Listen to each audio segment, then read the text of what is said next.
Greetings. Happy Thursday. Hope this day finds you safe, healthy, happy, and thriving wherever you are, whatever you're doing, however you're doing it. Hope you're enjoying it and just living your best life.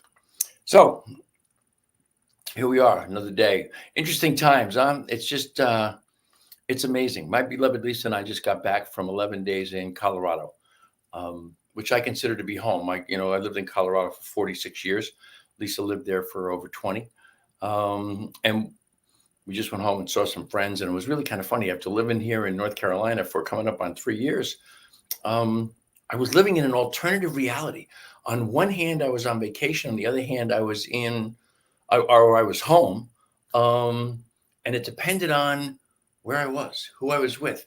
And it wasn't something that would be like, several hours feeling like I was on vacation, several hours feeling like I was home. No, it was minute by minute. It was very strange. And add to that, the political craziness, the stuff that's just going on in our country was like mind-boggling. It was just boom, boom, boom, boom, boom, just kept happening. We were there for the Saturday night. Was it Saturday night? It was Saturday. This Saturday evening thing at the rally where the guy took a shot at the former president. And I was, we were happened to be in a room full of old friends, or like 4 couples that were like really tight and close knit for years and years and years. And because of COVID and because our move and one of the other couples moved, we hadn't seen each other in like 5 years, maybe even 6. So we all got together, and right in the middle of that is when the shot heard around the world happened.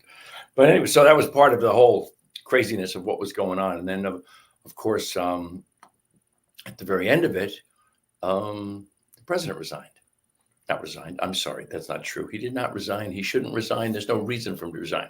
He withdrew from the presidential campaign, from the race, and basically handed the torch to his vice president, Kamala Harris, who is now the presumptive nominee of the Democratic Party, because she's got almost all the delegates she needs. I think already pledged to her before they even get to the convention, which is very cool. Anyway. That'll be part of the conversation we're going to have here today, I think. But I wanted to talk about the books I've been reading, because you guys, if you pay attention to the show, you know that I picked up an old habit and started reading 5 or 6 books at a time. And I was reading 5 at a time, and I finished this one here, Anne Lamott's great book, Somehow. And I finished the third in why can't I ever get this right? I feel like I don't even know where I am. Michael Singer's trilogy, The Untethered Soul, The Surrender Experiment, and Living Untethered was the third book, and I finished that of the 5 that I was reading. And a reminder of the 3 I'm still reading, which would be Paramahansa Yogananda's Autobiography of a Yogi, Howard Falco's I Am. This one, I should have been through this one already, but it got really slow in the middle because he goes through a whole thing on addiction, and he touches on way too many different types of addiction for someone like me who has been sober for 36 years. It's kind of funny. It's just there was a redundancy to it that slowed me down reading it, but I'm through that piece, and so now I'll finish the book. And of course, my entertainment book, Keith Richards' Life. Somewhere in here he says, this is the life. Believe it or not, I haven't forgotten any of it. Thanks and praises, Keith Richards. So I'm still reading that one. And you know what? Completely forgot here today. Before we go into what's next, we're going to stop by Dr. Holmes, see what he has to say. And I don't have my light here, so bear with me. I place my affairs in the hands of goodness, love, and wisdom. I place them there with supreme confidence. I have a childlike faith and trust in good. I know there is nothing between me and that which is best. I am filled with enthusiastic hope. I look forward to entering into the fullness of life. Wow. Gotta love that one. To have that confidence, to know that whatever is best in my life is at hand. It's always at hand. It's a series of choices, or a choice, just individual choice, but it's always at hand. It's always right there for me to decide to participate in the best. It's the fourth agreement with Don Miguel Ruiz's 4 agreements. The 4th agreement is always do your best. And if you always do your best, then there's kind of a continuum there where you're always thinking about the best. You're always striving for the best. You're always accepting the best. You're always knowing that the best is what you do. It's just who you are. So that's good because there you go. I just threw a whole bunch of stuff on the floor. You're going to have to give me a second here because I have to go get that. Hold on.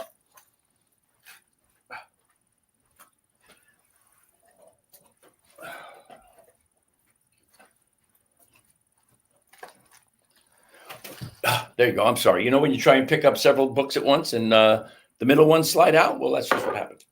So I was, we were in Colorado and we were visiting. We spent the first 4 days with 2 dear friends. And then we stayed in a hotel for one night because I wanted to be close to my Wheat Ridge Optimist Club meeting. So we stayed in a hotel near the 44th and Kipling or 42nd and Kipling where the optimists meet. And I can see you guys are out there. You got a question, thought, comment, got something I want to talk about, please dump it in the comments there. I'll be glad to address it. But then we went to 2 friends who live in way out east of the metro area. And I've never really been there before. I didn't even know it existed. This area is a beautiful community of 55 plus, and it's huge. They have an incredible golf course and a clubhouse and just a really great thing. But my friend Larry and his wife Deborah, who live there, Larry's the one who gave me the Daily Stoic. And the Daily Stoic is something I read along with my Science of Mind 365 and my Science of Mind textbook, and another daily read I got from the Unitarian Universalists around a daily read around recovery. And but he gave me the Daily Stoic, and I love it. And I was joking about the fact that I don't know how many quotes I have read over the years from Marcus Aurelius or Epictetus or a whole bunch of other people who were considered the Stoics, and I had no idea that's who they were. But the Stoic wisdom is really something that kind of fascinates me. It's really about just getting along with life, about just life is. And it's about not railing against life. It's around not pushing back against life. It's about the Krishnamurti quote that I've used several times here. I don't mind what happens. It's kind of that kind of an attitude. But always, once again, like the reading from Dr. Holmes that I started the show with, it's always about doing the best, seeking the best. To live, there is no, I think it's a Marcus Aurelius quote, one cannot live a joyful life unless one lives virtuously. I think that's one of the great quotes in the world. You cannot live a joyful life unless you live virtuously. Now I'm just gonna say something here, and you can take this without any grains of salt you want. But if we look at our politics, look at the very top of our politics here in the United States. The joyful people are the ones who are living virtuously. The people who never smile, never laugh, talk about everything going to hell in a handbasket, they're not living a virtuous life. And you can take that with however many grains of salt you want and take that however you want. But anyway, going back to the book thing where I was reading 5 books at once. I finished 2. I still have the 3 thickest books, of course, as luck would have it. You all know that I love to read, but I'm a painfully slow reader. The 3 thickest books will take me the longest to read. But I'm adding some new books that came to me while I was away, actually, which is really very cool. The first one is Ernest Holmes' Seminar Lectures. This is a book that's out of print, and my friend Larry, who sent me the Daily Stoic book, he lent me this book for me to send back to him. But it's a bunch of lectures. It's small snippets, basically, if you will, of Ernest Holmes live out in the world, which I'm really interested to read. The next thing is something I picked up. There was a freebie we of course went to visit Mile High Church the 2 Sundays that we were there. And at the practitioner counter at the Prayer and Care Center, the second Sunday was the collected essays of George Bendall. Now, I had never heard of George Bendall, but George Bendall was a good friend of Ernest Holmes and actually lived with Ernest Holmes for the last 2 years of his life, lived in his house as his caretaker, his right-hand man. Ernest Holmes, of course, died in 1960 at age 72. So this guy lived with him from 58 through 60, which was very interesting. So I'm interested in reading his stuff because it's all directly related to his relationship with Holmes and what he got from that. The other thing was, this is really pretty amazing. While we were in Aurora, we had our spiritual circle, which I've talked about on the show before, and the subject was the Stoics, which I had just talked about. And so, and Larry was asking me if I had ever read the Meditations of Marcus Aurelius, which is really quite a famous book. And I said no. And so when I got back to North Carolina here, this was waiting for me. Meditations, the philosophy classic of Marcus Aurelius. This is a series of, it's almost like a diary kind of thing that he kept, writings of what was going on in his world while he was emperor of Rome, which I'm looking forward to reading that. And then last but not least, and certainly not least, is a book I had heard about on watching clips of the news. And I saw an interview with the person I think is perhaps the single most brilliant person in journalism today. She does a lot of opinion pieces, but she's an historian, and she is a scholar, and she is a brilliant mind. That's Rachel Maddow. And she wrote this book, prequel, The American Fight Against Fascism. And this is a kind of a history of us as a country and how we have had our ebbs and flows and our dalliances with fascism. And obviously, anyone who's paying attention now knows that we are certainly having a dalliance with fascism. But anyway, let me have a swig. I put up for today's topic is where do we go from here? And the reason I put it up is because I made a post on social media the other day, and I don't remember exactly what it was. And someone who actually is a science of mind practitioner, and if I can be judgmental for a moment, this person has always been in my mind a bit of a poser, actually quite a bit of a poser. But that's okay. That's who he is. It's his journey, whatever. But he came back at me and gave you've embraced the duality and you're ego driven and all kinds of crap that he threw at me. But it made me stop and think about the fact that we can do a real, a life bypass, if you will, if we get too caught up in the idea of the duality is the big illusion. Well, that's true, and maybe not so true. I believe that any thought around duality, around the spiritual, is nonsense. There's only one of us here. But I also believe that one of us is experiencing itself via our activity, via the activity of its creation. And that would be you and me. And in that creation, we absolutely create dualities. We create diversities. We create comparisons. Esther Hicks and Abraham talk about it all the time, that you have to have the comparison to know what you want and what you don't want, what you seek and what you don't seek. And likewise, that can be considered, and then maybe it's all in phrasing, maybe it's all just semantics, but that can be a duality.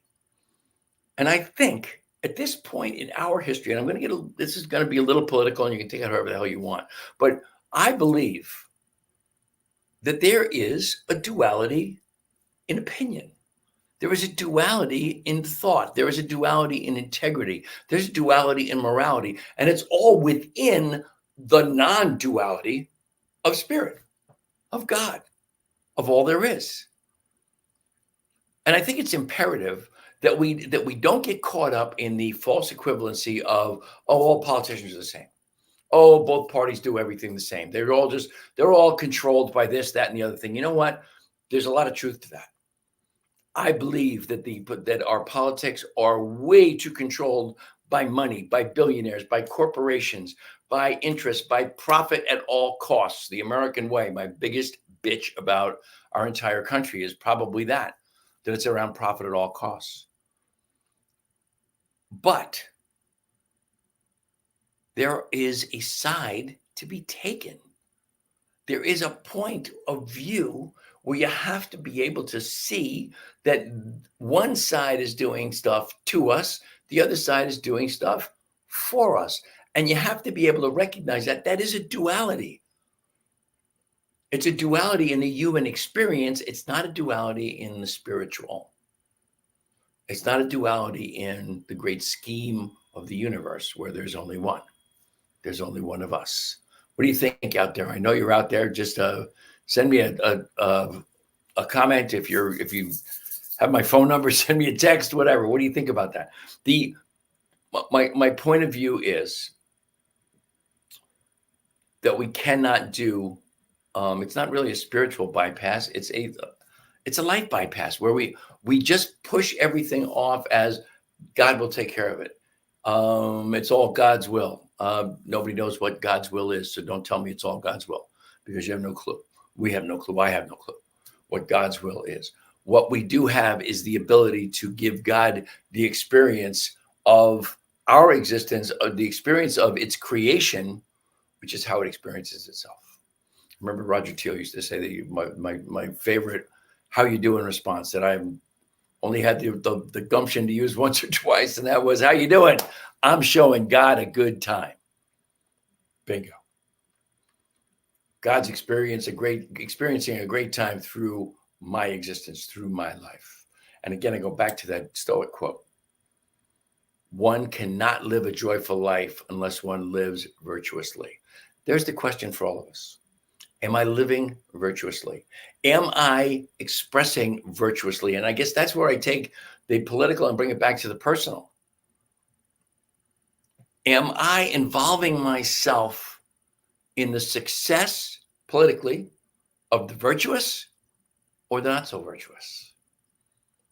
What will make me joyful? The virtuous or the not so virtuous? Now, I know for myself, when I get into those political arguments on social media, I know at certain times I'll make a post, and it's the worst thing for me is if I make it late in the day and I go to bed thinking about it going, geez, I wish I hadn't said that. Or I could have said that differently, or I could have been kinder. That's when I'm not so virtuous and I'm not so joyful because I wasn't so virtuous.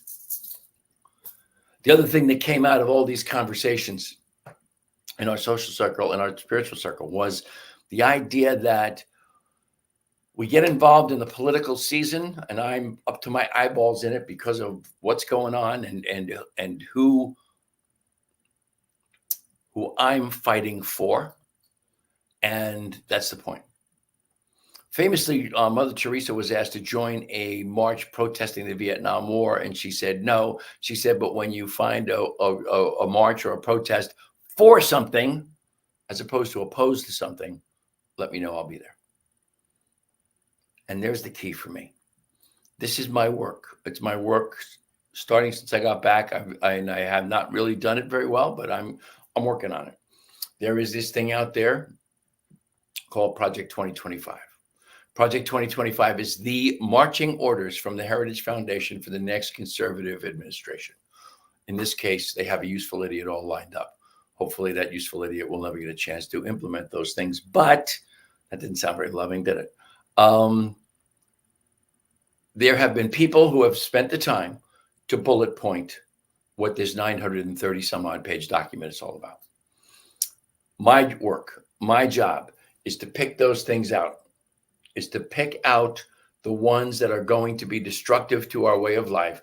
And rather than rail against them, to express them from the loving standpoint. You know, there's the negative and then there's the positive. And awareness is the ability to close the gap between the two so that the negative doesn't last very long before it turns into the positive or before I mentally turn it into the positive. So I'm going to look at all of these bullet points for this document, these marching orders, and I'm going to decide a positive way to express what we love about this particular thing, this service, this organization, these rules, these regulations that we love. Why we need these things in our lives and why we must make sure we keep them. And of course, by making sure that Project 2025 doesn't exist or doesn't come to pass.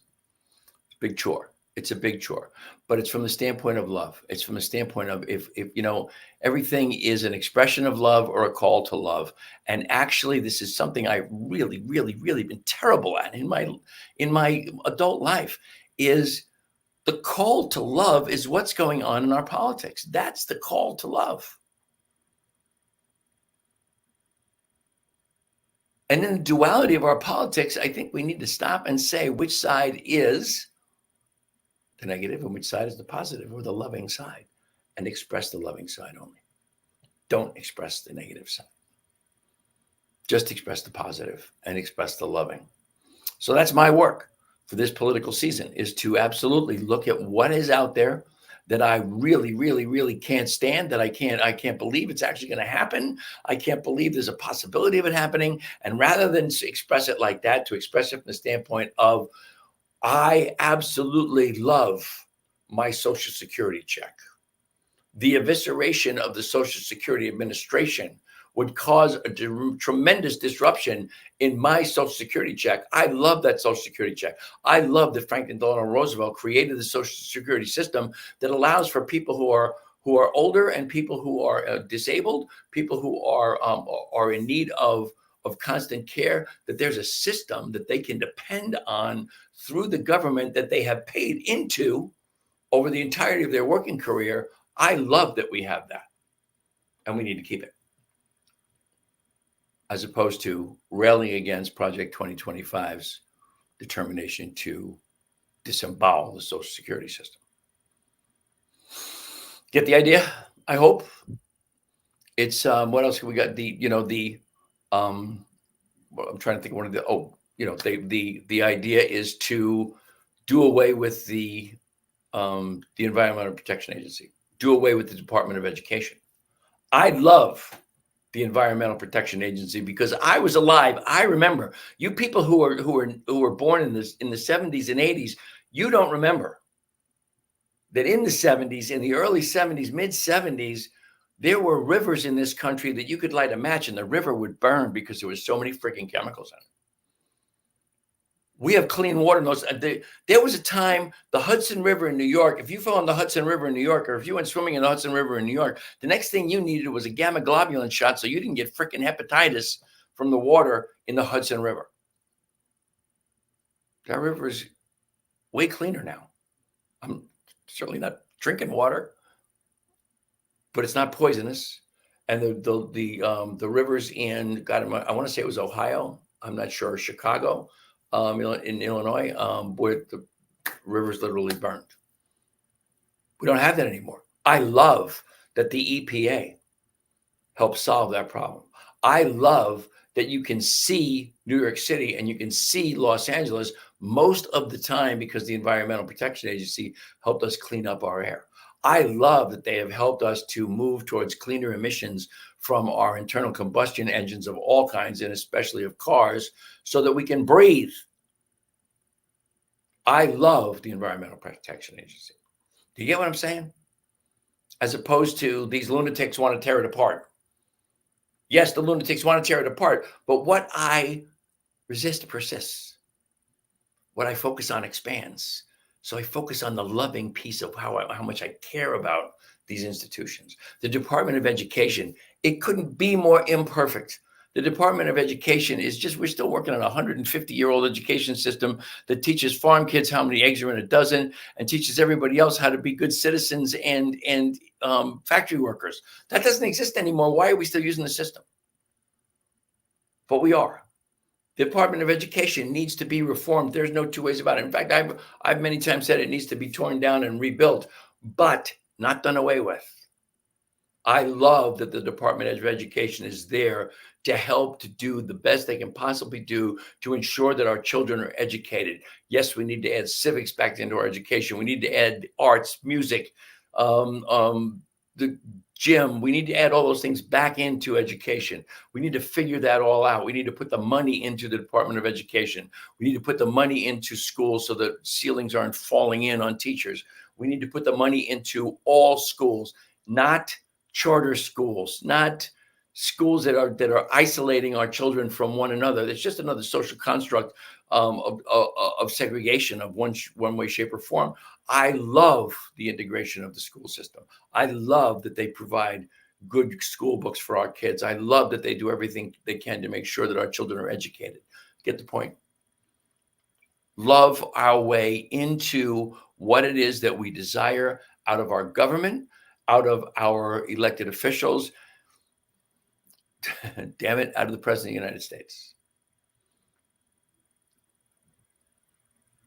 We have a whole new presidential structure right now. We have an opportunity in this country. We have always had, it's not always, mostly in our lifetimes, in my lifetime, it has been all white men who've been in charge. Keb Mo has a great song out there. Keb Mo, Kebmo. His name is Kevin Moore, but he had a niece or a nephew or somebody could never say his name. They called him Keb Mo, and that became his stage name. Keb Mo has a song out there called Put a Woman in Charge. Go listen to the song. Put a woman in charge. We have an opportunity here at this stage of this country, at this stage of our lives, to change the structure, to change the way things have been. I love that possibility. I love that we can drop a generation, that we can go from 80-year-old men to a 59-year-old woman. I love that idea. It's about time we put a woman in charge. It's about time the divine feminine was running the show and get rid of the paternalistic BS that we've been living with for the entirety of our lives. It's time. It's time. That's it for me. That's all I got for you. I hope it's not too much of a rant. I hope it wasn't too political for you. I want you to remember that New Thought Media Network is a nonprofit organization. Please go to ntmedia.org, click on donate, and we are as thrilled as we can be for whatever it is that you choose to donate to us. We love your support without question. If you want to reach me, you can find me at teamrockitnow@gmail.com. Never forget that this show is brought to you by HempWorks, makers of HempWorks coffee, the absolute best hemp-infused coffee on the planet. 5 milligrams of CBD in every single cup, along with some chaga mushrooms for your health. And of course, my favorite, my CBD oil, the absolute best, purest, cleanest, highest potency CBD oil, that you're going to find anywhere. Comes in both full spectrum, which has that legal limit of 0.3% or less of THC, just an additional cannabinoid for your health. Or we have broad spectrum, which has, 100% no THC, THC free.